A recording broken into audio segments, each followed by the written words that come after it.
Em nome do Pai que me criou e do Filho que me resgatou, do Espírito Santo que me santificou, divina vontade, reina na minha vontade. Ó minha mãe, eu te amo, tu me amas, dá-me encolher da vontade divina, minha alma. Me abençoa, Mãe, para que todas as minhas ações sejam feitas diante de vossos olhos maternais. Vinde, Espírito Santo, vinde por meio da poderosa intercessão do Imaculado Coração de Maria, nossa amadíssima esposa e nossa mãe. Amém. Volume 5, 17, 3 de agosto de 1903.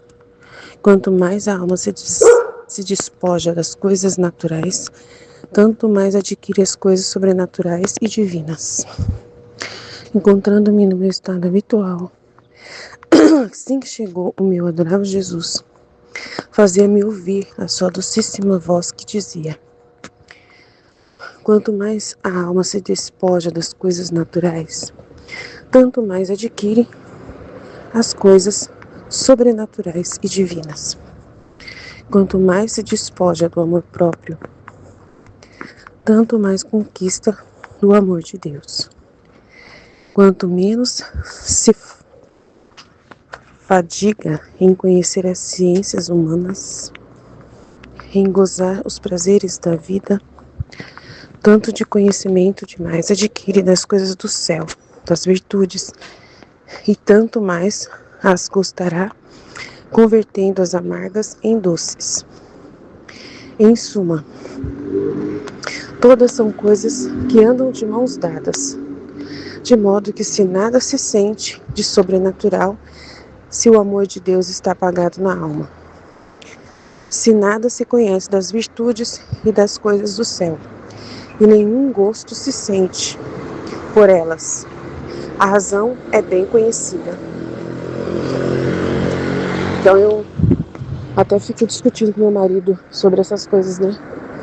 Que quando eu falo alguma coisa para ele, eu falo do motivo de Deus, né? Do coração de Deus, aquilo que Deus projetou. E ele fica saindo desse assunto, né? Tirando, né? Da ótica que eu estou trazendo para a ótica de outros conhecimentos, né? Base humana. E eu fico falando para ele, larga a mão de pensar desse jeito, né? De distorcer as coisas desse jeito. Eu briguei com ele no carro até ontem, na hora que a gente estava indo, porque eu estava falando uma coisa na ótica de Deus, no que Deus estava vendo, na forma como Deus estava enxergando. E ele, sabe, trazendo para a terra, ah, mas não pode julgar, porque você está vendo, né, o julgamento, você está julgando a pessoa. Aquela conversa igual todos os homens da terra, né, os maridos. Ficam falando que a gente fica julgando as pessoas e não tem nada a ver. A situação era que Deus tinha visto e a dor de Deus sobre aquilo, né? E ele ficou, não, mas às vezes tem todo direito, a pessoa tem todo direito de fazer isso, não tem nada de errado nisso, não sei o que lá. Aí eu falo pra ele, assim, você não vê nas óticas de Deus e nem quer saber da ótica de Deus, né? Você ignora e quer ignorar. Então é isso, a gente tem que querer ver as coisas do lado de Deus, conhecer o que vem de Deus, o coração de Deus, a coisa como Deus deseja, né? O que é do céu, o que é o sobrenatural, o que é divino, entendeu? Esquece da terra. Não fica na compreensão do porquê que o ser humano está fazendo isso, entendeu? O ficar na terra é assim, é você ficar esmiuçando. Mas é porque essa pessoa tem um trauma de infância.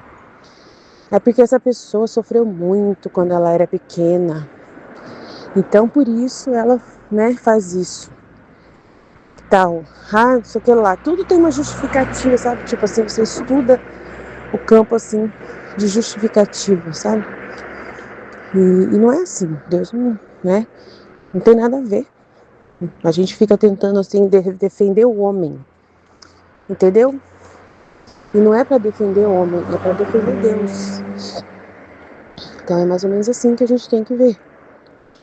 No outro trecho, 5:18, 2 de outubro de 1903. Quem procura estar unido com Jesus cresce na sua própria vida e dá o desenvolvimento ao enxerto feito por ele na redenção, acrescentando outros ramos à árvore da sua humanidade.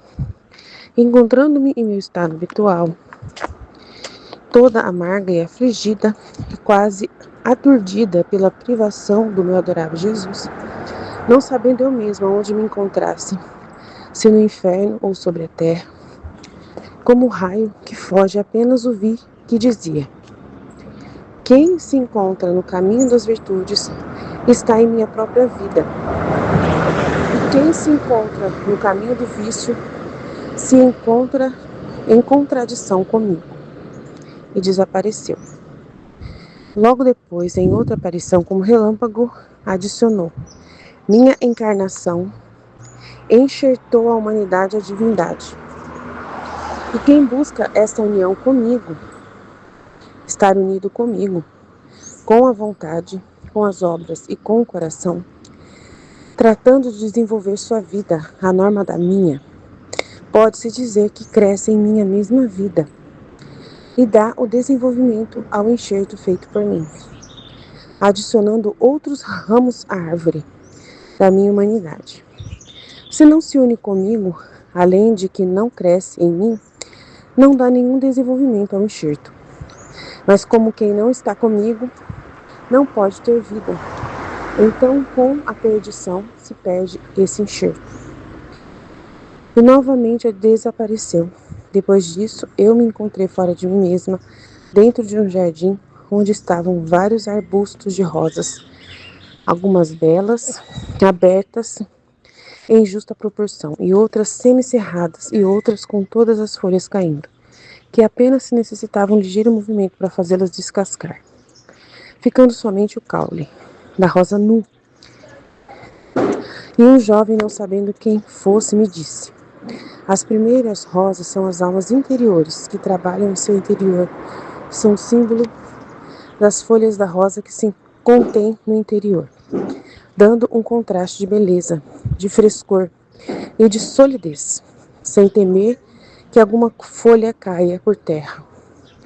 As folhas exteriores são símbolo do desabafo, que faz a alma interior ao exterior, porque tendo vida por dentro, são obras perfumadas de caridade santa, que quase como luzes golpeiam os olhos de Deus e do próximo.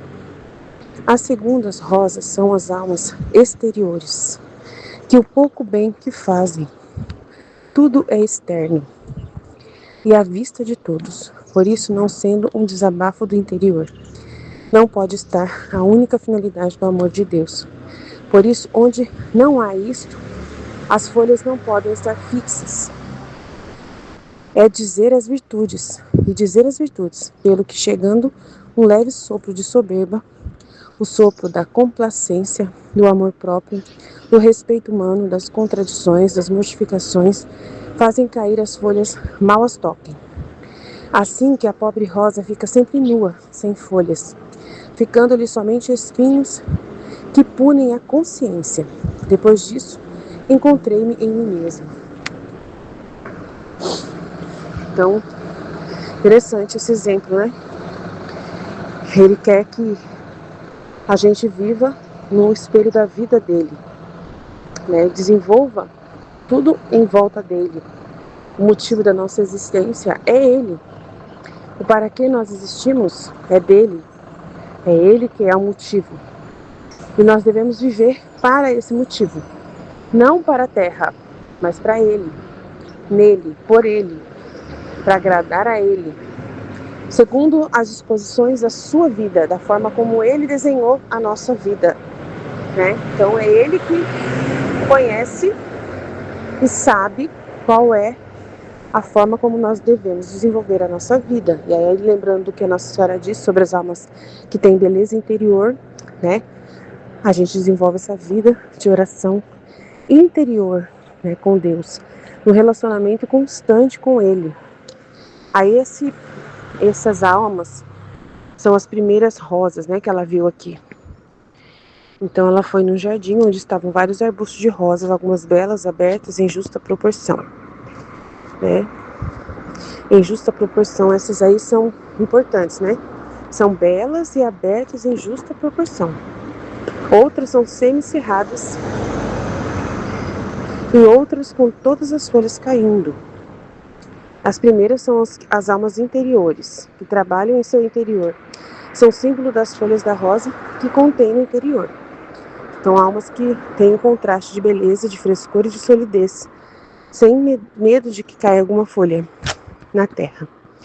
As folhas exteriores são símbolo do desabafo, que faz a alma interior ao exterior.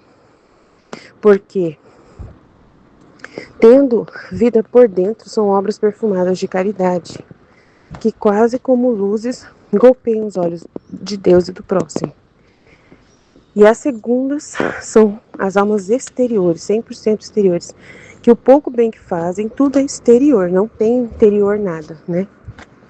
Então, a vida interior é uma vida onde a pessoa, ela está ali trabalhando, né, para poder amar mais a Deus. Ela está trabalhando no seu interior para poder conseguir sentir os sentimentos de Deus, os pensamentos de Deus, né, ter um conhecimento maior por Deus. E em tudo que ela faz, ela reflete ali a vida, né, de Jesus. Ela percebe toda essa vida de Jesus nela, todo esse reflexo da vida dele, né, nela. É uma pessoa que está constantemente ali, tendo os motivos interiores para agir, né, para tudo. No silêncio que faz, nas palavras que diz, nas obras que realiza, tem todo o motivo divino que ela realiza. Então, são almas interiores, né? E que vivem no interior e rezam ali no seu próprio interior. A outra rosa, que ele fala que é importante também, tem algumas folhas exteriores, porque ela desabafa as luzes que ela tem do interior para o exterior e ela alegra o coração de Deus e das outras almas, né? Então, ela faz esse trabalho para ajudar as outras também, que é uma caridade dela para que a outra pessoa também tenha, né, essa ação. E a alma totalmente exterior é aquela que faz tudo para fora, tudo para ser visto pelos homens. E aí, as folhas são praticamente quase nada de folhas, porque as folhas são representando a vida interior praticamente, né? Essa vida de luzes, essa vida de oração, né? E essa pessoa não tem essa vida, amém? Ela não é uma pessoa que pensa no que faz, em como faz, né? Ela não tem essa consciência interior de se está se assemelhando a Jesus, se os seus sentimentos estão se assemelhando, se ela tem virtudes, né? Que se assemelham às virtudes de Cristo. Se o coração dela pensa, né? Como o coração de Cristo, sente como o coração de Cristo. Então, ela reflete isso, amém? E as outras exteriores não estão nem aí com isso. Elas só querem um elogio de fora das outras pessoas, é só um elogio. E trabalham só para isso, né? É muito sério, né? Ou é uma coisa ou outra, não tem como. Só tem duas opções, né? Tipo assim, ou você, se você é apegado às coisas da terra, não tem como, na verdade, assim, não tem como ter as duas coisas ao mesmo tempo. Não tem como você ter, ser, como se fosse assim, né? Não tem como a gente amar as coisas de Deus e ao mesmo tempo amar as coisas da terra. Tipo assim, não tem como. Ou é um ou é outro. Ou nosso coração é todo de Deus ou nosso coração é da terra. Não tem como ser dividido. Ou você é de Deus ou você não é. Ou você ama as coisas naturais e deixa de amar as coisas divinas, ou você ama as coisas divinas e então não tem como ser as duas coisas ao mesmo tempo, né? Se para amar as coisas de Deus, quanto mais você se despoja das coisas naturais, tanto mais adquire as coisas sobrenaturais e divinas. Então, para adquirir as coisas sobrenaturais e divinas, tem que se despojar das coisas naturais. Tem que desapegar. Mas a gente está na terra, como faz, né? Então, é porque essas coisas ficam de fora do seu coração. Você usa as coisas, usufrui das coisas porque é necessário, mas não é porque você ama, né? Tipo assim, porque a gente está na Terra, então as coisas naturais são essenciais. A gente não pode ficar. A gente tem que ter uma casa para morar, tem que ter uma roupa para vestir, uma comida para comer, uma água para beber, essas coisas naturais. Deus fez assim, né? Nosso corpo com essas necessidades, mas a gente faz isso tudo então por Ele, porque Ele quer, porque é a vontade dele, mas você não se apega com essas coisas. Não são essas coisas que ocupam seu coração, que você ama, né? Não é. Você ama a Deus e só tá utilizando essas coisas e está vivendo por Ele, para Ele. Quanto mais se despoja do amor próprio, tanto mais conquista do amor de Deus. Quanto menos se fatiga em conhecer as ciências humanas, em gozar os prazeres da vida, tanto de conhecimento a mais adquire das coisas do céu. A gente está aqui na Terra, a gente tem um tempo, né? É limitado o nosso tempo. Nosso tempo é limitado. Então, se eu uso a minha vida, nossa vida tem um limite. A gente está num ambiente, numa vida que ela é limitada, tem tempo. O dia tem 24 horas. É uma coisa assim, né? O dia tem 24 horas. Se eu me apego, se eu uso essas 24 horas, esse tempo que eu tenho, dessas 24 horas, né? Que a gente tem que trabalhar, tem que dormir, tem que fazer as coisas que é do nosso ofício. Então, assim, se no tempo que eu tenho para estudar, para conhecer, eu uso esse tempo para conhecer as coisas da terra, eu vou deixar de conhecer as coisas de Deus, porque meu tempo é limitado. Né? É interessante isso, é muito interessante. O nosso tempo é limitado. E o que eu vou fazer com esse tempo limitado que eu tenho aqui na Terra? Minha vida, ela foi estabelecida por Deus aqui na Terra com um certo tempo, uma quantidade de anos que eu vou viver aqui na Terra. E o que eu vou fazer com esses anos de vida que Deus me deu? O que eu vou fazer com esses anos de vida que Deus me deu? Em que eu vou empregar esses minutos, esses segundos tão preciosos de vida que Deus me deu? Se eu tiver empregando esse tempo em coisas da terra, em conhecer as coisas da terra, em gozar os prazeres da vida, eu estou deixando de gozar dos prazeres celestes. Se eu estou usando o tempo que eu tenho, das 24 horas que eu tenho no dia, e dessas horas que eu tenho na vida, né? É um relógio. Quando a gente nasce, pensa numa ampulheta, né? Já começa a passar o tempo. E não para. Começa a passar e vai ter um fim, vai acabar. E o que eu fiz com esses dias, com esses minutos? Foi para Deus? Porque Ele criou a gente para Ele. Ele criou a gente para Ele.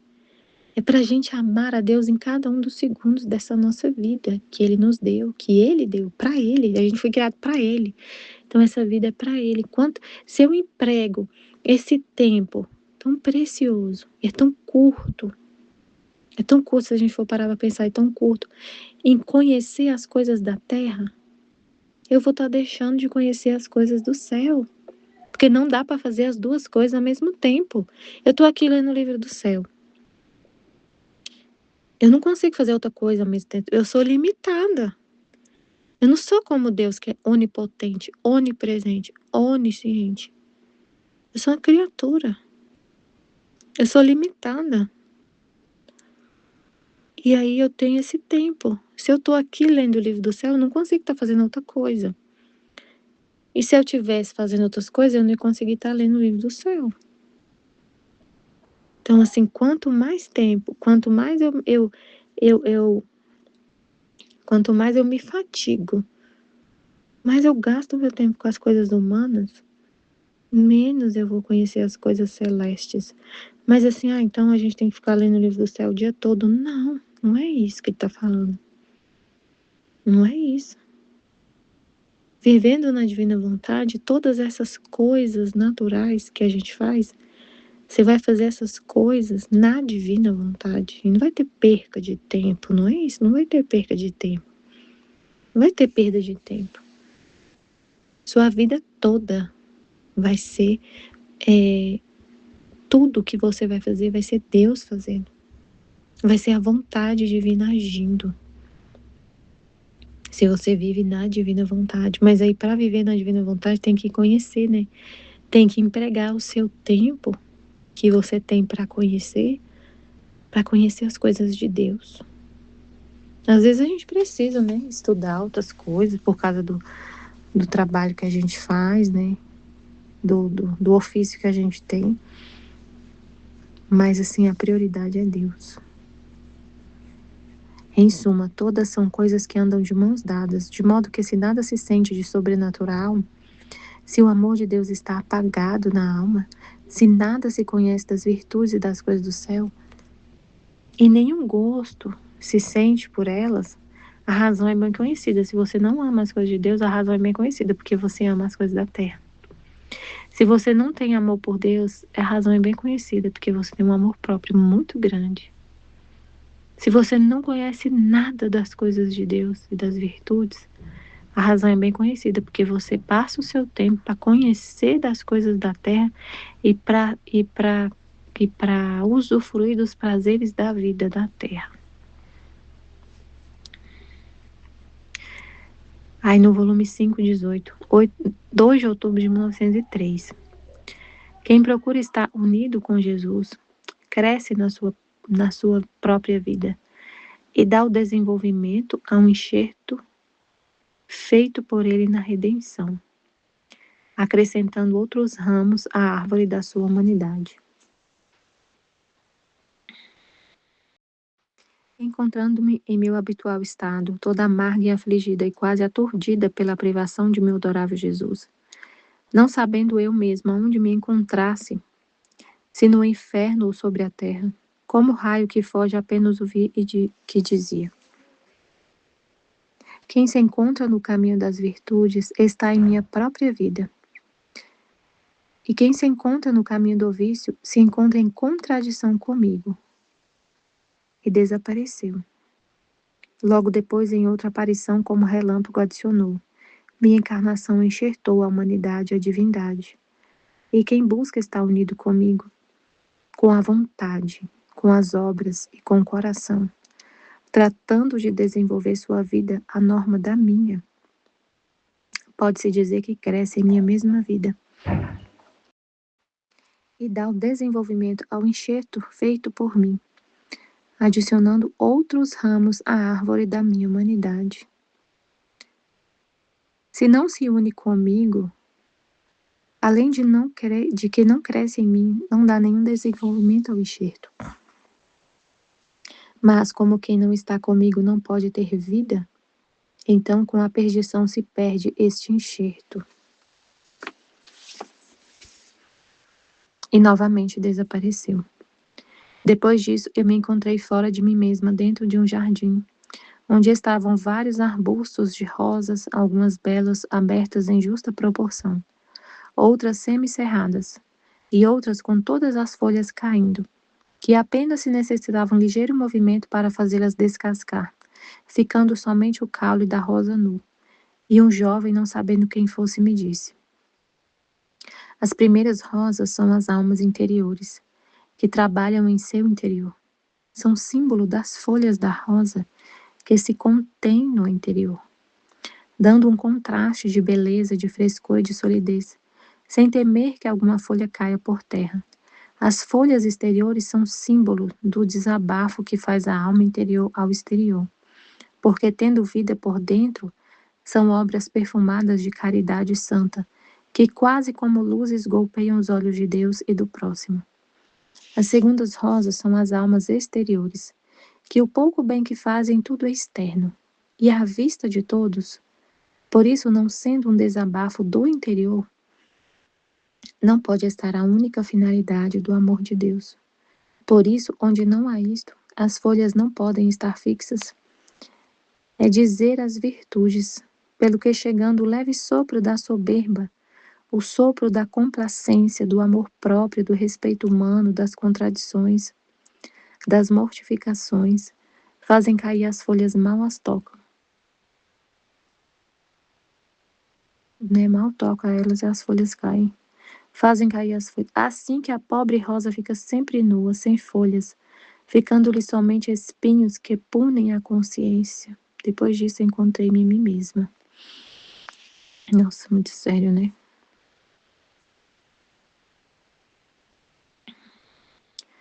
Primeiro ele falou: quem se encontra no caminho das virtudes está em minha própria vida. E quem se encontra no caminho do vício se encontra em contradição comigo.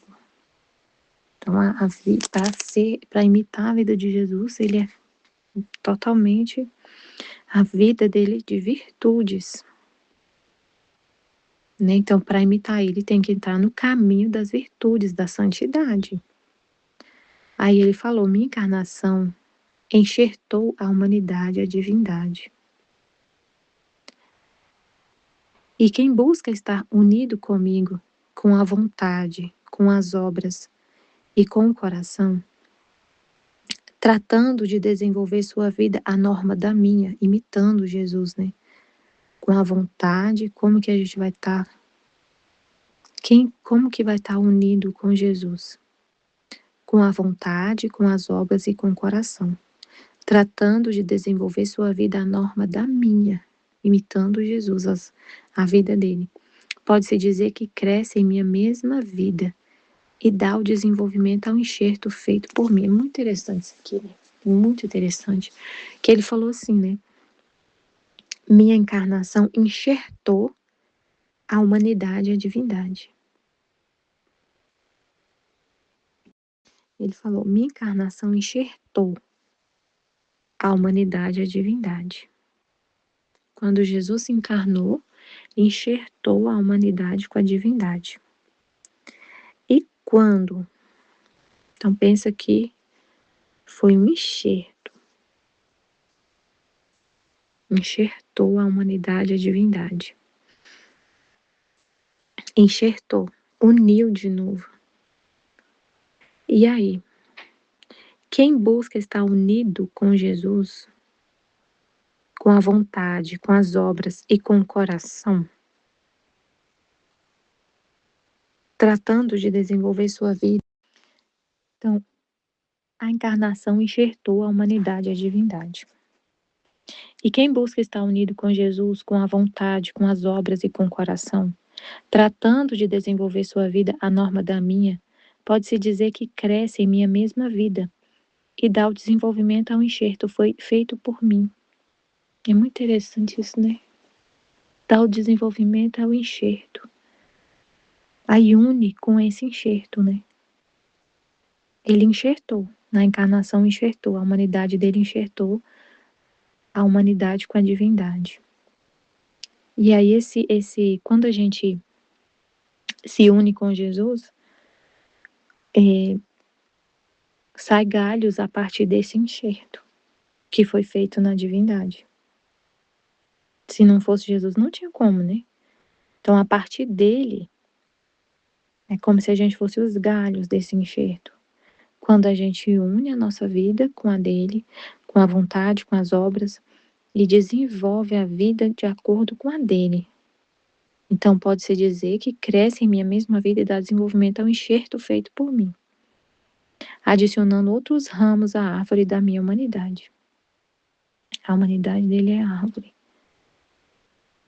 Se não se une comigo, além de que não cresce em mim, não dá nenhum desenvolvimento ao enxerto. Mas como quem não está comigo não pode ter vida, então com a perdição se perde este enxerto. E não tem como ter vida se não for com esse enxerto. E a alma se perde. É morte eterna. É morte eterna, o galho seco. Porque não tem como não tem como a gente, um galho sobreviver fora da árvore. E a árvore é Jesus. Sem ele não tem vida. É morte eterna. E novamente desapareceu. Depois disso eu me encontrei fora de mim mesmo dentro de um jardim, onde estavam vários arbustos de rosas, algumas belas, abertas em justa proporção, outras semicerradas e outras com todas as folhas caindo, que apenas se necessitava um ligeiro movimento para fazê-las descascar, ficando somente o caule da rosa nu. E um jovem, não sabendo quem fosse, me disse: as primeiras rosas são as almas interiores, que trabalham em seu interior. Então, assim, eu achei muito interessante que veio assim, a alma interior. Não importa o que você está fazendo. Não é exterior, é dentro, é um trabalho interior, é uma vida interior. É a vida interior, é da alma. Você pode estar fazendo, não é o que a gente faz no exterior, né? Como ele falou no outro trecho do Livro do Céu. Eu não olho a ação externa, mas a intenção. E o que é a intenção? É a vontade. Então a gente pode estar fazendo, cuidando da casa, cuidando dos filhos, fazendo um monte de coisa exterior. Exteriormente, quando as pessoas vão olhar e não vão ver nada. As pessoas vão olhar você para lá e para cá, lavando, passando, limpando a casa, fazendo comida, estendendo a roupa. As pessoas vão olhar e não vão ver nada. Vão ver uma pessoa muito atarefada, cheia de coisa para fazer. Mas Deus tá vendo. Mas ali no interior, a gente tá com uma vida bem intensa, conversando com Deus, oferecendo tudo para Ele, fazendo tudo por Ele, nele, com Ele, é Ele que está fazendo. Então, assim, exteriormente não se vê nada. As almas interiores que trabalham em seu interior. O trabalho é interior, não é exterior. No exterior as pessoas vão ver nada. Não vão ver nada. Vão ver uma pessoa trabalhando só, varrendo a casa. Trabalho no interior são símbolos das folhas da rosa que contém no interior, que se contém no interior, dando um contraste de beleza, de frescor e de solidez, porque você está fazendo tudo por Deus e Ele está sentindo esse amor. Ele está vendo, porque é para Ele vê tudo. Ele vê, Ele sente cada respiro nosso, Ele conhece cada fibra do nosso coração. E se o nosso coração está batendo por Ele, se a sua intenção é estar com Ele agindo na sua vontade, Ele sente, Ele sabe. Ninguém vê, só Ele. Então, as folhas exteriores são símbolo do desabafo que faz a alma interior ao exterior. Porque, tendo vida por dentro, são obras perfumadas de caridade santa, que quase como luzes golpeiam os olhos de Deus e do próximo. As segundas rosas são as almas exteriores, que elas pensam só no exterior. Só acontece no exterior as obras. O pouco bem que fazem, tudo é externo. E à vista de todos. E é só para agradar as pessoas, para agradar a si mesma. Não tem nada para Deus. É só exterior. E pode ser até coisas santas, mas não é para Deus. São externas. E à vista de todos. Todo mundo vê o que essa pessoa está fazendo. E à vista de todos. Por isso, não sendo um desabafo do interior, não pode estar a única finalidade do amor de Deus. Quando é interior, só tem como ser tudo para Deus, para agradar somente a Deus quando é interior. Não pode estar a única finalidade do amor de Deus. Porque você está fazendo as coisas externo. Todo mundo está vendo. Então você está ganhando alguma coisa na terra, você está ganhando elogio, você está tendo uma satisfação. Não é a única finalidade do amor de Deus. Não é. Porque você está ganhando alguma coisa, você está tendo uma recompensa para você. Não é com a única finalidade de agradar somente a Deus. Por isso, onde não há isto, as folhas não podem estar fixas. É dizer as virtudes, pelo que chegar do leve sopro da soberba, o sopro da complacência, do amor próprio, do respeito humano, das contradições, das mortificações, fazem cair as folhas. Mal as tocam. Vem uma contradição, porque se a pessoa busca, por exemplo, ela busca o respeito das pessoas, não é com a única finalidade do amor de Deus. Ela faz as coisas buscando ser respeitada, ser bem vista, ser elogiada, ser considerada como a santa, como a pessoa que reza, que faz, não sei o quê. Aí vem as contradições. Aí vem uma pessoa e critica, e ela está buscando elogio, e a pessoa critica. E ela só recebe crítica. Aí o que acontece? Cai tudo. A virtude que ela tinha caiu tudo, porque ela buscava ser reconhecida, mas aí veio uma humilhação, uma contradição, uma perseguição. Cai tudo. Some tudo, porque se fosse com a única finalidade de agradar somente a Deus, só por amor a Deus no interior, pode acontecer o que for, que a pessoa não para, porque ela está fazendo só para agradar a Deus. Não espera nada para si. E a rosa fica sempre nua, sem folhas, ficando-lhe somente espinhos que punem a consciência. Triste, né? Amém, filha de Jesus. Eu confio em vós. Amém.